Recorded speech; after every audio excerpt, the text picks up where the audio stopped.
Pak Ibnu. Ya. Oke, terima kasih atas bimbingannya dan pendampingannya nanti selama Pak Ibnu di tempat kerja, Pak, aktualisasinya. Yang saya hormati Bapak Penguji, Bapak Rahmat Gunawan, SPI, MSI, terima kasih atas supportnya di dalam pelaksanaan seminar ini dari pagi hingga sore hari ini.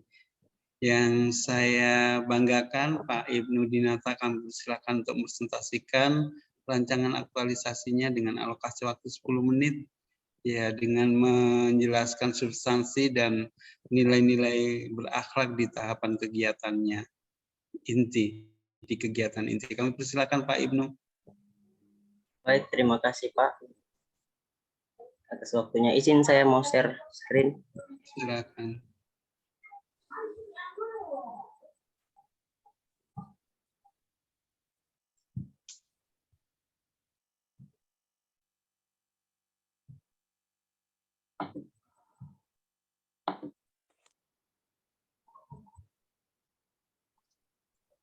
Ada Sabang juga di sana ya. Silakan Pak.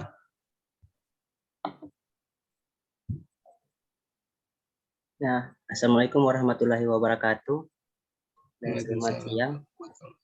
Terima kasih untuk Pak Yamin sebagai coach saya, sama Pak Join sebagai mentor saya, dengan Pak Isman sebagai evaluator. Ini izinkan saya untuk menyampaikan rancangan seminar aktualisasi saya yang berjudul optimalisasi pemantapan mutu pemeriksaan TB di laboratorium Puskesmas Sabang.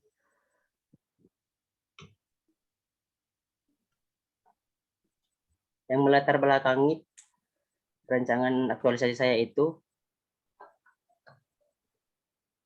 pun yang untuk pemeriksaan TB kondisi saat ini Kabupaten Banggai Kepulauan tahun 2022 terdapat 200 kasus untuk Puskesmas Sabang dari bulan Januari sampai Mei. Itu Pindah slide-nya, Pak. Slide. Tujuan aktualisasi itu ada 2. Sebagai bentuk pencapaian pelayanan mutu pemeriksaan TB di laboratorium Sabang dengan untuk mengaktualisasikan nilai-nilai dasar ASN berakhlak dan peran ASN dalam melakukan tugas dan jabatan sebagai pelayanan masyarakat. Ini manfaat aktualisasi ada 3 bagi Puskesmas Sabang, bagi Pemda Kabupaten Banggai, dan bagi masyarakat. Untuk identifikasi isunya itu ada 3. Yang saya ambil yang paling pertama itu belum optimalnya pemeriksaan TB di laboratorium Puskesmas Sabang. Ini analisis isu melalui tabel APKL. Isu yang paling banyak itu yang pertama, belum optimalnya pemeriksaan TB di laboratorium Puskesmas Sabang. Ini identifikasi fishbone-nya. Itu sama efeknya. Itu memiliki 4. Rangkaian, metode, fasilitas, kultur, sama ini efeknya itu banyaknya parameter untuk pemeriksaan laboratorium yang belum bisa dilakukan, terutama pemeriksaan TB. Untuk pemecahan masalahnya ada 3. Melakukan edukasi kepada masyarakat, melakukan sosialisasi atau memberikan brosur atau pamflet kepada mengenai penyakit TB, dengan ingin mengajukan alat-alat pemeriksaan yang belum tersedia. Ini pelaksanaan kegiatan aktualisasi yang pertama. Melakukan konsultasi dengan kepala puskesmas, melakukan koordinasi dengan dokter, sama melakukan koordinasi dengan program TB. Untuk outputnya itu yang pertama mendapat persetujuan, masukan dan saran dari mentor. Yang kedua, sama dokter itu mendapat masukan dan saran dari dokter tentang kegiatan. Yang ketiga, mendapat masukan dan saran dari pemegang program TB. Itu nilai dasar berakhlaknya. Untuk yang pertama itu akuntabel, loyal, adaptif, sama kolaboratif. Yang kedua sama dokter, itu nilai berakhlaknya berorientasi pelayanan, akuntabel, kompeten, loyal, adaptif, harmonis, kolaboratif. Yang ketiga sama program, pemegang program, nilai berakhlaknya berorientasi pelayanan, akuntabel, kompeten, adaptif, harmonis, dan kolaboratif. Yang kedua itu memberi informasi tentang pamflet penyakit TB. Itu yang pertama itu mencari referensi untuk membuat leaflet. Yang kedua mendesain leaflet, yang ketiga mencetaknya. Itu outputnya mendapatkan referensi yang valid, tersedia rancangan leaflet, terlaksananya pencetakan leaflet. Yang pertama itu nilai berakhlak, yang pertama akuntabel sama kompeten, mendesainnya nilai berakhlak, berorientasi pelayanan, akuntabel, kompeten, dan kolaboratif. Untuk yang ketiga mencetak leaflet itu nilai berakhlaknya, berorientasi pelayanan, akuntabel, kompeten, kolaboratif. Dan kegiatan yang ketiga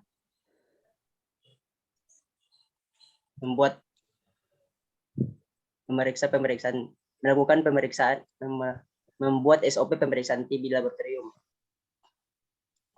Itu menyiapkan alat dan bahan, outputnya tersedia alat dan bahan, nilai berakhlaknya berorientasi pelayanan, akuntabel, kompeten. Untuk ini terbalik Pak. Yang pertama sebenarnya pengambilan sampel. Itu nilai berakhlaknya berorientasi pelayanan, akuntabel, sama kompeten. Sama menganalisis hasilnya, outputnya melakukan pemeriksaan, nilai berakhlaknya berorientasi pelayanan, akuntabel, sama kompeten. Ini ada kontribusi terhadap visi dan misi, itu dalam semua program itu sama. Kegiatan ini berkontribusi terhadap pencapaian misi. Nomor 2, kabupaten meningkatnya kesejahteraan masyarakat melalui pendidikan, kesehatan, dan perekonomian masyarakat.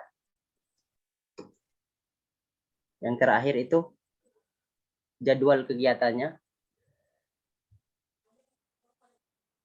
Yang pertama, persiapan pelaksanaan kegiatan. Yang kedua, membuat leaflet. Dan yang ketiga, meningkatkan pengetahuan masyarakat tentang bahaya TB. Ini sebenarnya yang nomor 3 itu jadi nomor 4 dia evaluasi. Untuk yang terakhir, membuat SOP pemeriksaan TB. Ya, demikian ini presentasi saya. Lebih dan kurangnya saya mohon maaf. Assalamualaikum warahmatullahi wabarakatuh. Waalaikumsalam warahmatullahi wabarakatuh. Mohon di share screen, di stop.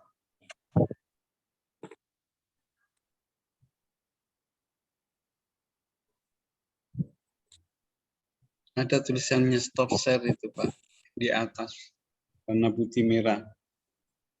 Baik. Terima kasih Pak Ibnu atas presentasinya. Berikut kami persilakan Pak Jen untuk memberikan dukungan dan penguatan dalam pelaksanaan aktualisasi di tempat kerja. Kami persilakan Bapak. Terima kasih atas kesempatan yang diberikan. Assalamualaikum warahmatullahi wabarakatuh. Waalaikumsalam warahmatullahi wabarakatuh. Selamat siang, selamat sejahtera untuk kita sekalian. Yang terhormat Bapak Penguji, yang terhormat Bapak Coach, yang saya banggakan Adinda Ibnu Dinata S.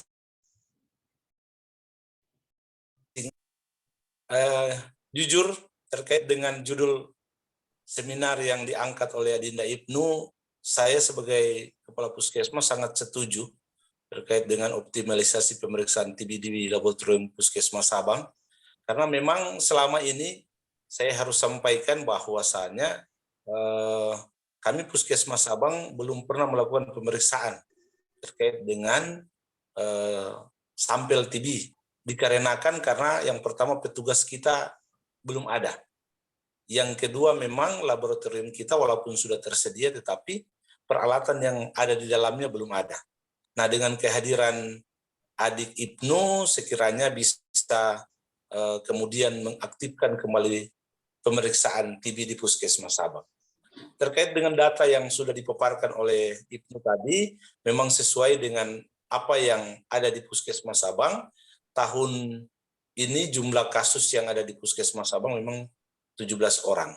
Nah, hal ini kemudian kami mengharapkan ke depannya bukan hanya sekedar mengangkat isu ini, tetapi kemudian aplikasi di lapangan tetap terus dijalankan. Saya sebagai pimpinan UPT Puskesmas Sabang terus mendukung apapun yang menjadi persoalan, baik persoalan masalah dana atau persoalan apapun, bisa kemudian dikomunikasikan agar kita bisa pecahkan secara bersama-sama. Barangkali dari saya cukup sekian. Waktu yang ada saya kembalikan kepada Pak Kut dengan ucapan terima kasih.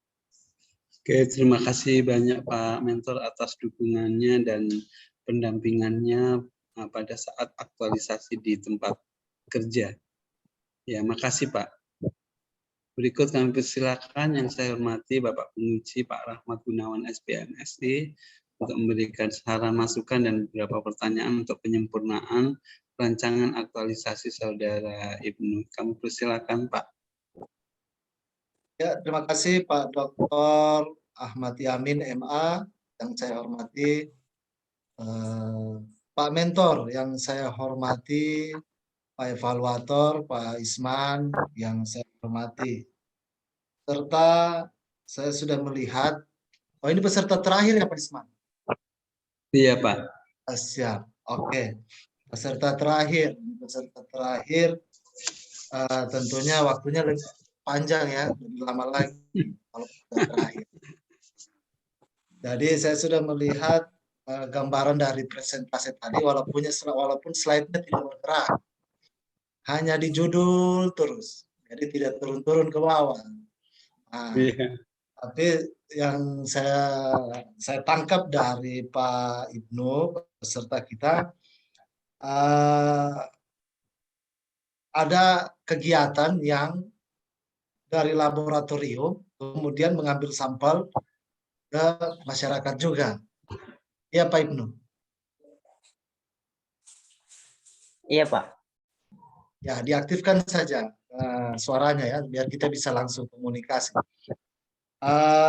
Coba saya ingin mau melihat secara mendengarkan ya secara utuh tentang metode teknis di lapangan seperti apa itu Pak. Bagaimana Pak? Teknisnya di lapangan nanti metode kegiatan rancangan yang Pak Ibnu mau laksanakan seperti apa Pak? Oh, untuk itu pembuatan SOP pemeriksaan. Semuanya satu rangkaian, karena ini saya lihat di jadwal kan ini mulai dari pembuatan leaflet, kemudian tiba-tiba itu ada sosialisasi, kemudian dari sosialisasi tiba-tiba langsung ke SOP. Nah, coba hubungannya bagaimana? Ada gimana? Terima kasih Pak sebelumnya. Untuk yang pertama kegiatan kan itu minggu pertama saya konsultasi dulu dengan konsultasi dengan mentor. Terus di ACC semuanya tentang program-program nanti. Nggak usah dijelaskan dari jadwalnya, maksudnya langsung ke teknis kegiatannya bagaimana?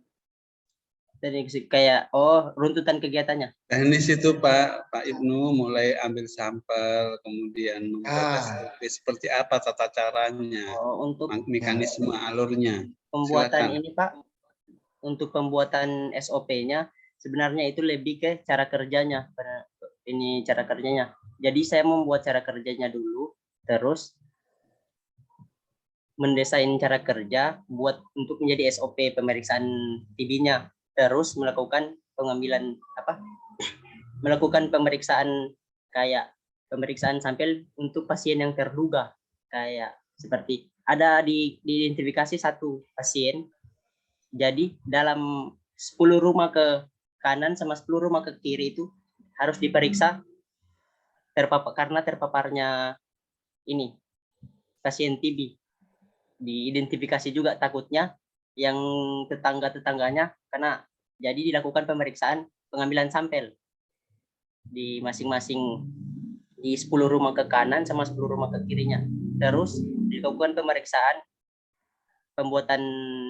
dilakukan pembuatan ini pengambilan dahak sampel dulu, baru dilakukan pembuatan preparat sampel. terus diwarnai, kemudian diperiksa secara mikroskopis. Itu untuk pemeriksaan pembuatan SOP TB. Terus kegiatan yang kedua itu Yang kedua itu membuat leaflet. Membuat leaflet itu kayak bikin leaflet informasi begitu, nanti ditempelkan di tiap-tiap papan informasi, tiap desa-desa yang ada di puskesmas Sabang. Kan di Puskesmas Sabang itu ada 14 desa, nanti ditempelkan di papan informasinya, leafletnya. Kemudian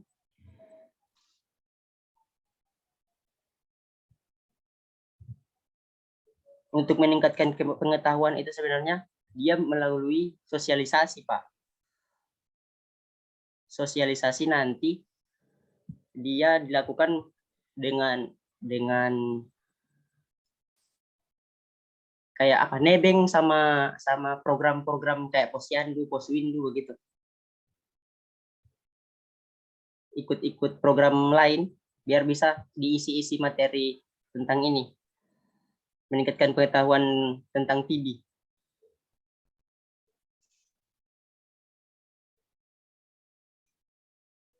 Terus itu saja. Yang dari gambarannya saya begitu saya dulu, Pak. Nanti di lapangannya nanti saya ada masukan dari teman-teman puskesmas, siapa tahu ada, saya bisa tambahkan. Ya, jadi dalam perencanaan itu harus benar-benar siap ya Pak Ibnu, karena dalam perencanaan itu menentukan hasil. Jadi jangan berpikir bahwa ya nanti nebeng, nanti begini. Pak.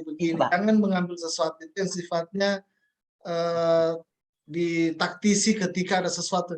Tapi mulai dari hari ini, mulai dari hasil seminar ini, itu sudah mulai memikirkan, oh minggu sekian ini saya harus sosialisasi menggunakan metode ini. Pendekatan metode persuasif dulu ke masyarakat bagaimana, atau pendekatannya langsung ke pendekatan pemerintah desa. Nah, ketika ada sesuatu yang harus mau dilaksanakan, ya kegiatan LPM atau apa. Jadi kalau ke Posyandu kebanyakan kan ibu hamil. Iya, ibu ya hamil. kan? Nah, sementara ini kan tidak memandang ini. Iya, Siapapun tidak bisa memandang penyakit ditularkan. untuk semua penyakit. Ini TB kan. Ya. Jadi harus betul-betul punya perencanaan yang matang untuk melaksanakan kegiatan-kegiatan di lapangan, sosialisasi itu, karena tidak semudah apa yang kita sampaikan itu melakukan kegiatan di lapangan. Berbeda kondisi nanti di lapangan. Karena leaflet itu tidak menjamin minat baca itu tidak semua orang mampu menyerap itu dengan membaca. Apalagi dengan aktivitas sekarang. Harusnya ada tanya jawab, ada edukasi melalui kegiatan-kegiatan yang sifatnya formal maupun informal. Jadi banyak hal-hal yang harus Pak Ibnu serap dengan bagaimana caranya saya bisa berkomunikasi langsung dengan masyarakat. Saya tertarik tadi yang 10 rumah ke kanan dan 10 rumah ke kiri. Jadi Pak Ibnu sudah mengetahui tempat tinggal pasien. Untuk Gitu. Ya Pak. Tempat tinggal pasien. Ya, maksudnya ini kan 10 rumah ke kanan, 10 rumah ke kiri. Ini Ya. dari patokannya itu dari mana? Begini Pak, sudah ada datanya sama pemegang program ini TB. Dia sudah, saya kemarin juga sempat buat ininya, ini sampelnya. Jadi yang positif sudah dicatat sama program TB. Nanti bisa konsultasi sama program TB-nya. Tanya posisi ini daerah tempat tinggalnya sama ini informasi datanya yang lain. Jadi setelah itu nanti kemudian cek darah, ambil darah ya, 10 rumah ke kanan, 10 rumah ke kiri. Apa tindakan yang dilakukan? Itu melakukan yang kemarin itu kayak ini terduga positif, sudah positif kan, terus dicoba pemeriksaan ulang. Kalau semisal dia masih positif, yang 10 rumah ke kirinya sama 10 rumah ke kanannya dimintakan ini sampel dahaknya.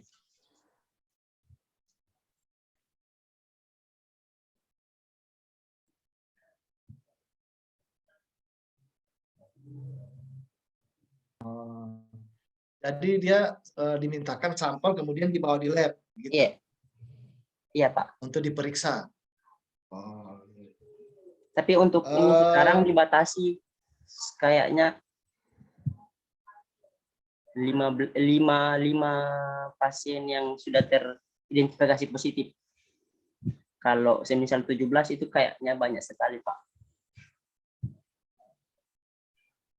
Ya begitu, harus punya perencanaan apa sampel yang saya akan ambil. Jangan Iya. sampai keburu tidak sampai dengan waktu yang 1 bulan yang diberikan oleh Iya. coach untuk melakukan aktualisasi. Tapi ambil sampel dari berapa desa tadi, umpamanya dalam satu desa ada 10. Ya, ambillah 3 atau 4 dari sampel itu, karena dari situ lagi kita bisa melihat berapa yang harus kita teliti di lab, sehingga menggunakan waktu yang seefektif mungkin dan seefisien mungkin. Kemudian karena ada rangkaian lagi turun sosialisasinya, ya mungkin saja kalau saya berpikir sosialisasinya kenapa tidak dengan yang setelah yang diperiksa tadi itu yang 10 ke kiri dan 10 ke kanan, 10 rumah itu. Ya disosialisasikan juga kepada itu. Kalian iya baik Pak. Iya kan, agar menghemat energi untuk waktu yang terbuang ketika kita mau berbicara banyak yang harus dinebeng-nebengkan begitu. Oh, Jadi bersosialisasinya ya gimana? Berarti Pak pas mau ambil sampel sekalian sama sosialisasinya. Jaringannya kayaknya kurang baik. Ini Pak, pas kan mau ambil sampel ke 10 rumah ke kiri sama 10 rumah ke kanan, sekalian sama sosialisasinya per tiap ini.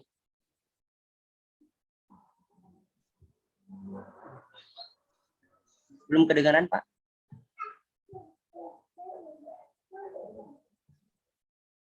Cek. Oke, baik sekali. Ya, Pak Ibnu, nanti kalau di aktualisasi, seminar aktualisasi, tolong dibuktikan dengan SOP yang Pak Ibnu maksudkan, kemudian foto-foto ketika sosialisasi, tetapi ingat untuk pasien itu wajahnya di blur ya, di blur. Baik Pak. Jangan sampai melanggar kode etik untuk mengkonsumsi publik orang-orang yang terkena dengan penderita. Iya, Jadi Pak. bisa diblurkan saja videonya tetapi intinya adalah Pak Ibnu melakukan kegiatan-kegiatan yang sudah dirancang oleh Pak Ibnu sendiri pada hari ini. Nanti tinggal bekerja sama dengan Pak Mentor, apa-apa saja yang harus dilakukan di lapangan, apa-apa saja yang harus dikoordinasikan dengan pihak aparat desa atau pihak posdes ya di desa, puskesmas desa, itu juga harus perlu dikoordinasikan terkait, karena kegiatan ini sangat saya apresiasi karena ini adalah kegiatan amal, kegiatan yang bentuknya bersifat menjemput orang yang ingin sehat ya, dengan cara untuk mencegah penderita penularan dari penyakit TB ini sendiri. Saya kira sebelum saya tutup, Pak Ibnu, keterkaitan dengan nilai berakhlak dari Pak Ibnu sendiri, coba diceritakan saja, dipahami saja yang mana keterkaitannya dengan berakhlak. Dan untuk berakhlak yang pengambilan ini sampel atau ini pemberian hasil dari sosialisasinya apa? dari sosialisasinya. Dari sosialisasinya itu keterkaitannya dengan apa? Ini dengan apa? Ya coba dari pemahamannya Pak Ibnu sendiri. Itu dari sosialisasinya itu untuk yang pertama berorientasi pelayanan, melakukan koordinasi dengan ramah kepada masyarakat, kepada pemimpin-pemimpin desanya. Kemudian aktualisasinya menerapkan nilai presifitatif dalam kerjasama dengan unit kerja lain kayak unit teman sejawat. Terus kompeten menjalankan tugas dengan kualitas terbaik. Terus harmonis, menciptakan lingkungan kondusif dalam melakukan dalam melakukan koordinasi antara teman-teman sejawat, kayak membuat itu sosialisasi tadi. Oke, cukup itu saja Pak Ibnu. Terus ini untuk rancangan sosialisasinya dilakukan dengan kepentingan publik untuk akuntabel, harmonisnya tidak diskriminatif, dan melakukan kunjungan rumah pasien. Dalam melakukan kunjungan pasien tidak dilakukan diskriminatif, sama loyal. Loyal itu sosialisasi dilakukan dengan tidak memaksakan kehendak setiap penerima materi. Ya Pak Ibnu ya, nanti lebih serius lagi ya untuk melakukan aktualisasinya ya. Karena tidak main-main loh dengan judul yang Bapak angkat ini. Ya, saya kira terima kasih banyak, itu saja sekian dari saya. Sebelum saya mengakhiri, izin Pak Coach, ini peserta terakhir sekaligus saya ingin tutup. Terima kasih Pak Coach, kita sudah bersama-sama dari jam 7:30, banyak hal-hal yang perlu dikomunikasikan, tetapi terputus karena persoalan jaringan, tetapi kita lewati dengan waktu yang sampai 2:30 ini. Insya Allah kita bisa bertemu lagi bersama-sama di aktualisasi nanti. Mohon maaf apabila ada kekurangan dari saya. Begitu juga kepada Pak Mentor, mohon maaf apabila ada penyampaian kata yang salah ucap. Pak Isman sebagai fasilitasi kegiatan ini, saya berharap terima kasih banyak karena sudah banyak membantu pelaksanaan kegiatan ini. Saya akhiri, wabillahi taufiq wal hidayah. Assalamualaikum warahmatullahi wabarakatuh. Saya penguji, mohon diri, selamat siang. Waalaikumsalam warahmatullahi wabarakatuh. Terima kasih Pak Rahmat Gunawan atas supportnya di dalam memfasilitasi ya, menguji dari pagi hingga sore hari ini dengan sabar ya. Makasih banyak dan mohon maaf atas segala kekurangan kami, dan makasih juga Pak Isman ya telah memfasilitasi kami dari pagi hingga sore. Makasih Pak Jain selaku mentor yang selalu mendampingi Pak Ibnu, dan makasih upayanya Pak Ibnu. Waktu saya kembalikan ke Pak Isman selaku evaluator. Terima kasih banyak. Baik, terima kasih. Alhamdulillah seminar rancangan aktualisasi golongan selesai. Terima kasih Pak Mentor. Terima kasih Pak Penguji Pak Rahmat Gunawan. Terima kasih Pak Yamin selaku kos. Terima kasih. Baik, langsung ini saya ya. Karena sudah selesai langsung pamit untuk live dulu. Iya. Mari. Ya. Terima kasih. Pak Isman. Ada lagi masuk room sebentar. Ya. Terima kasih banyak nih. Assalamualaikum warahmatullahi wabarakatuh. Waalaikumsalam warahmatullahi wabarakatuh. Terima kasih banyak Pak. Ya, mohon izin live. Mohon izin live Pak.